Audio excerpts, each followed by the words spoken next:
అంటే వీటన్నింటికి కారణం కేసీఆర్ గారు చేసినటువంటి అప్పులేనండి.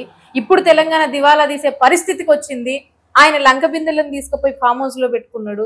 మేమేం చేయాలి, మా దగ్గర నన్ను కోసినా కూడా నా దగ్గర ఒక్క రూపాయి లేదు, నేను ఇప్పుడు ఢిల్లీకి అప్పులు పోతే కూడా నన్ను చెప్పుల దొంగలా చూస్తున్నారని అంటున్నారు.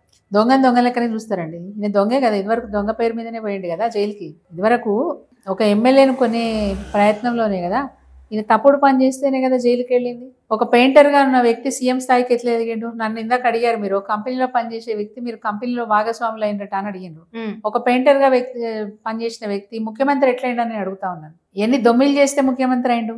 ఎన్ని పెద్ద పెద్ద వ్యాపారాలు, ఎన్ని లూటీలు చేస్తే ఆయన 100 కోట్ల ఆస్తులు సంపాదించిండు? 100 కోట్ల ఆస్తులు సంపాదిస్తేనే కదా ఇలా ముఖ్యమంత్రి కాగలిగిండు. ఒక పిసిసి అధ్యక్షునిగా పార్టీని నిర్వహించడం అంటే మామూలు విషయం ఏం కాదు. ఈరోజు ఏఐసిసికి పార్టీ ఫండ్ పంపిస్తున్నాడు రెగ్యులర్గా అంటే అది మామూలు విషయం కాదు. ఎక్కడో దొమ్మినో దోపిడో చేస్తేనే సాధ్యమవుతుంది, లేకపోతే సాధ్యం కాదు. ఈరోజు ఈ ప్రభుత్వం పూర్తిగా కమిషన్లకు ఎగబడ్డ ప్రభుత్వం. ఓకే, ప్రజల సంక్షేమాన్ని మర్చిపోయి, ప్రజలకు ఇచ్చిన మాటల్ని మర్చిపోయి ఈరోజు 100% కమిషన్లకు ఎగబడ్డ ప్రభుత్వం కాంగ్రెస్ ప్రభుత్వం.